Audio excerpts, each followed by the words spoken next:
When asked to comment on the announcement that Australian officials would not be going to the Beijing Winter Olympics, a Chinese Foreign Ministry spokesperson said Wednesday that no one would care whether they come or not.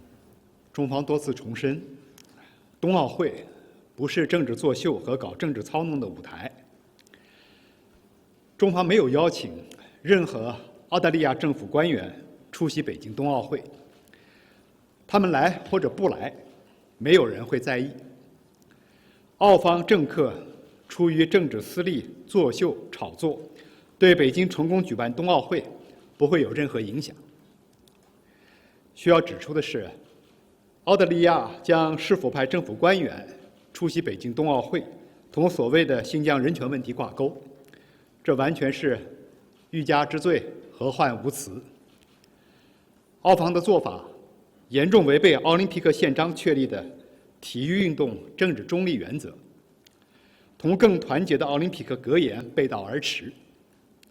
站在了全世界广大运动员和体育爱好者的对立面，也充分暴露出澳大利亚政府对个别国家盲目追随、亦步亦趋，到了不分是非、毫无底线的程度。